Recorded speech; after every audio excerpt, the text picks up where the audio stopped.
The phases of my journey with William along the Severn Way have often seemed to follow certain themes. The theme today, that's day 2 of our Shropshire stage, unfortunately was William's sensitivities.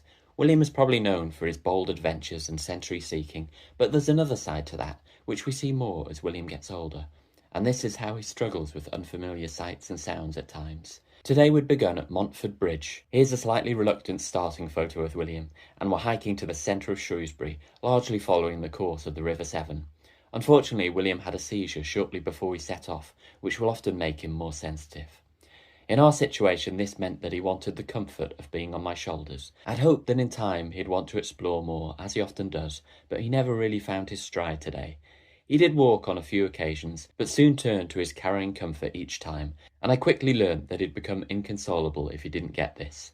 Each time William would walk for a short while, I'd think he'd be getting into it, but then he'd seem to become unsure or upset about some feature of our journey, like a herd of odd-looking sheep and a squeaky gate.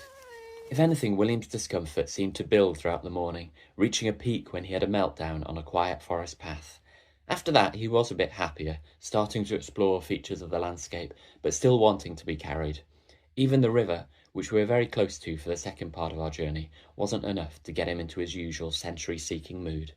A swing we came across briefly took William's attention and seemed to encourage him to walk and have some of his lunch. And after coming to a closed section of the path, which forced us to explore the streets of Shrewsbury, he was again more like himself, but this quickly turned into more carrying time once more. After passing the famous Welsh Bridge in Shrewsbury, we were, thankfully, on the final loop of our river walking for the day.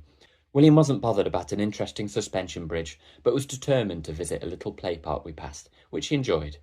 He was okay for our final stretch along the central Shrewsbury meander, but was still not fully himself.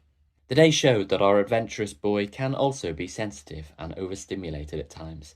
I felt sad that he didn't seem to enjoy our excursion as much as the previous walks, and it even made me question whether our 7-way challenge is right for William. But as we finished at the English Bridge, William seemed happy.